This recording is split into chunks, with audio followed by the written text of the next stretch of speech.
Bonjour, je vous propose ici de faire le bilan du chapitre 3, reproduction de la plante entre vie fixée et mobilité. Alors ces plantes ont deux modes de reproduction que sont la reproduction asexuée et la reproduction sexuée. Cette reproduction asexuée, comme son nom l'indique, ne nécessite aucun gamète, aucune fécondation. Elle repose sur deux principes. La totipotence, donc toti, toute potentialité, donc toute cellule végétale, a cette capacité, une fois qu'elle s'est dédifférenciée, de se redifférencier, c'est-à-dire de se respécialiser en n'importe quelle cellule. C'est le cas, par exemple, prenons un Sympolia, comme on l'avait en cours. On prend 3 fragments de feuilles de ce Sympolia, que l'on dépose sur un milieu de culture riche en gélose, et on constate que le fragment de feuille, au bout de quelques semaines, va avoir cette allure, on appelle ça un cale. Ces cellules en fait se sont dédifférenciées.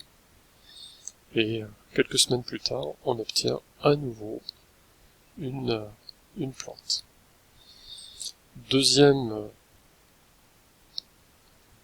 paramètre sur lequel se repose la reproduction asexuée, c'est cette capacité de croissance indéfinie qu'ont les végétaux. Donc, je vous renvoie vers les cellules méristématiques évoquées dans les chapitres précédents. Les diapositives suivantes pour vous illustrer cette reproduction asexuée. Par exemple, lorsqu'on cultive des pommes de terre, ce que l'on met en terre, ce ne sont pas des graines, mais des tubercules, c'est-à-dire en fait une tige souterraine, riche en amidon, et on constate qu'au niveau de ce qu'on appelle les yeux, ici, ce sont en fait des bourgeons. Et à ce niveau-là, vous avez des cellules peu différenciées qui vont redonner une tige et une autre plante qui elle-même va contenir des tubercules. Cette propriété qu'est la totipotence des plantes, c'est pas une découverte récente, elle date de 1902 par un botaniste autrichien qui avait pour objectif de comprendre exactement les connexions qui existaient entre les différents types cellulaires et comprendre le rôle physiologique des feuilles, le rôle physiologique des tiges, etc. Ce n'est que dans les années 60 que l'on a été capable de mettre au point le milieu de culture adéquat, donc en fait de comprendre quelles étaient les hormones végétales qui interviennent pour maîtriser au mieux le développement de la plante. Donc vous le savez, c'est l'auxine et les cytokinines qui interviennent dans la plupart du temps. Une fois que l'on est capable de maîtriser cette technique, on peut en effet être capable de prendre n'importe quelle feuille de rosier, et par des techniques de micropropagation, donc dans des tubes à essai, vous allez pouvoir multiplier en une quantité infinie une plante unique. Donc vous faites de la reproduction asexuée, vous faites un clone, mais lorsque vous allez acheter en jardinerie un rosier et on vous le vend en vous disant qu'il va vous faire tant de fleurs à telle période de l'année, qu'il y aura tel parfum, en fait, on vous l'assure parce que on a utilisé cette technique de clonage, s'appuyant sur la reproduction asexuée, et donc tous les rosiers que vous achetez sont identiques. Les jardiniers utilisent bel et bien cette technique de reproduction asexuée. Donc on parle par exemple de bouturage, où il va s'agir de couper votre plante sous un œil, donc ce qu'on appelle un œil, c'est en fait un bourgeon axillaire. Vous éliminez les feuilles principales. Vous pouvez utiliser, c'est vendu dans les jardineries, des hormones de bouturage, et vous obtenez une nouvelle plante. De la même manière, on a ce qu'on appelle le marcottage. Donc, vous avez votre pied mère, vous faites une section et vous enlevez les feuilles principales, comme pour le bouturage. Une incision, vous enterrez votre tige et vous la maintenez avec un crochet. Vous pouvez obtenir de nouvelles racines, et ce qu'on appelle un point de sevrage que vous allez ensuite couper. Alors on va retrouver ça, c'est la technique de la vigne. Donc c'est de cette manière-là que l'on s'y prend. Donc on enterre la tige et on attend que se forme, faut oublier que là c'est une tige, on attend que se forment des racines à la place en fait des anciens bourgeons. Ce marcotage, vous retrouvez ça également au niveau des stolons du fraisier. Le stolon est donc une tige également, qui va se transformer en racine, et une fois que votre nouveau pied est formé, ce qu'il s'agit de faire, si ça se fait pas de manière naturelle, c'est d'isoler, de couper votre stolon. Donc pour la trace écrite, différents organes, des tiges, des feuilles, des racines, peuvent donc former de nouveaux individus complètement autonomes, en général à proximité de la plante mère. Il y a des organes qui sont plus particulièrement dédiés à cette reproduction asexuée. Ce sont les stolons, c'est le cas du fraisier. Les rhizomes, on a vu l'exemple de la renouée du Japon en cours. Les tubercules, c'est le cas de la pomme de terre. Et ce sont des organes qui vont en plus être capables de résister aux conditions défavorables. Afin de résister aux conditions défavorables, donc le tubercule de pomme de terre par exemple, montre au printemps et en été une enzyme, l'amidon synthétase, plus importante au moment de la formation du tubercule que au moment de la germination. Donc comme son nom l'indique, amidon synthétase qui permet la synthèse d'amidon. Donc on a ici une photo qui vous montre l'accumulation de l'amidon dans les aminoplastes, et au contraire, vous avez ici une coupe de tubercules germés, où cette fois-ci c'est une autre enzyme, la glucosidase, qui elle est beaucoup plus active en période de germination qu'au moment de la formation du tubercule. Donc quand la pomme de terre, comme la pomme de terre germe, vous avez beaucoup moins d'amidon dans les aminoplastes, et du coup moins d'aminoplastes, puisque cet amidon est utilisé pour la germination de la pomme de terre. Enfin, donc la dernière notion qu'il faut associer à leur production asexuée, c'est le fait que toutes les plantes produisent évidemment des individus génétiquement identiques à eux-mêmes. Donc on a ce qu'on appelle un clone. On a vu toujours cet exemple avec la renouée du Japon. Passons au grand 2, la reproduction sexuée des plantes à fleurs. Donc la partie sexuée, l'organe de la reproduction sexuée, c'est en effet cette fleur. Elle est le plus souvent constituée de 4 types de pièces florales qui sont disposées en cercle concentrique.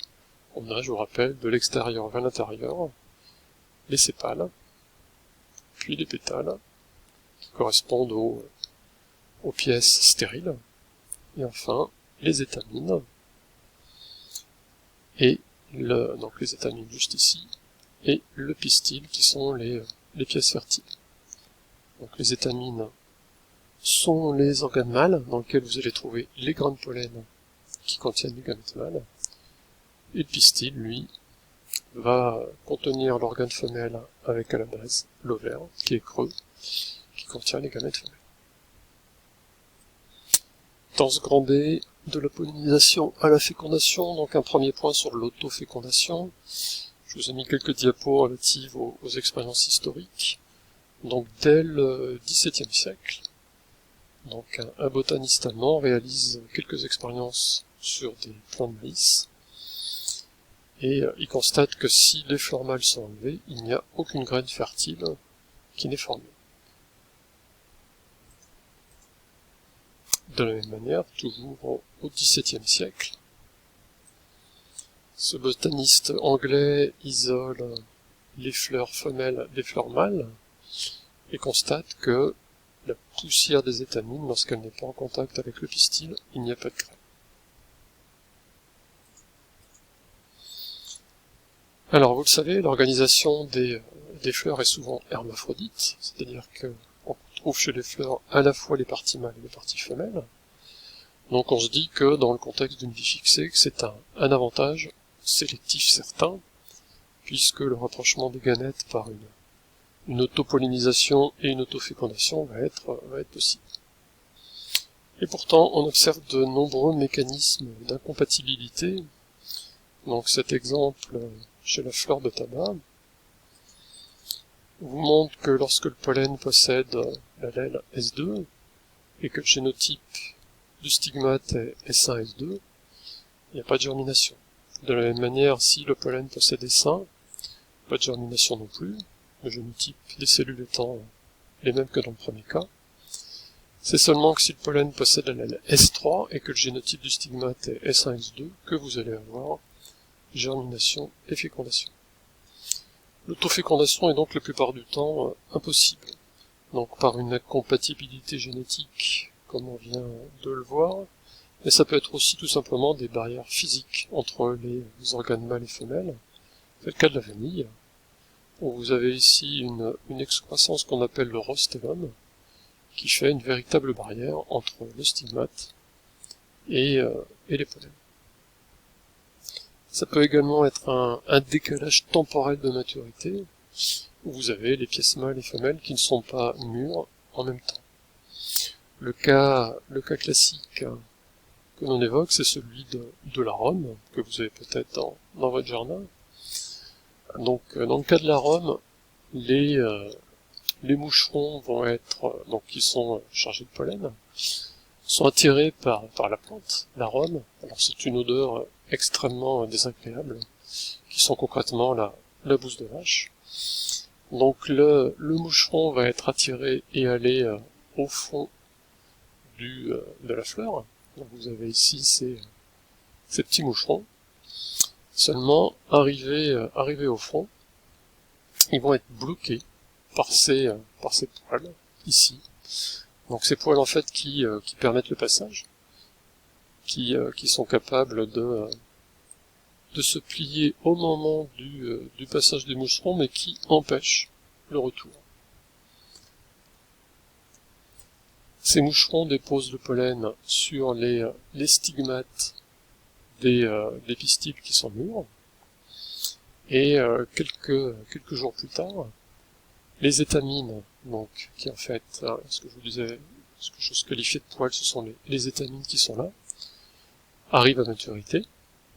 Le pollen tombe sur les ailes, le corps des moucherons, finissent par faner, et ensuite le petit moucheron va pouvoir sortir de l'arôme et aller polliniser d'autres plantes. Donc puisque l'autofécondation est relativement rare, la fécondation croisée est quelque chose qui va être en effet une obligation pour la plante. Qui dit fécondation croisée dit nécessairement transport des grains de pollen, soit grâce au vent, on parle de plantes anémogames. Donc le plus souvent, vous le savez, ce sont des fleurs qui sont petites, peu ou pas colorées, avec un pollen plutôt abondant et de petite taille. Autre mode de transport des grains de pollen, une collaboration avec les animaux, le plus souvent ce sont des insectes, on parle d'entomogamie, où les grains de pollen sont plutôt gros et ornementés. La sélection naturelle nous montre que chacune des pièces florales développe des caractéristiques qui favorisent ce transport des grains de pollen, les pétales qui vont attirer les insectes, les étamines qui portent le pollen à leur extrémité, ils favorisent le prélèvement de ce pollen. Donc là on voit par exemple une mouche avec plein de grains de pollen sur elle, ou encore ici une orchidée avec ses petites étamines. Lorsque l'insecte vient se poser et chercher le nectar qui est au fond de la fleur, il se retrouve avec ses étamines sur la tête ou sur le dos. Quant au pistil qui protège les ovules en profondeur, lui, il se prolonge par ce qu'on appelle un style, puis un stigmate, qui est le plus souvent collant, et qui va permettre de fixer les grains de pollen.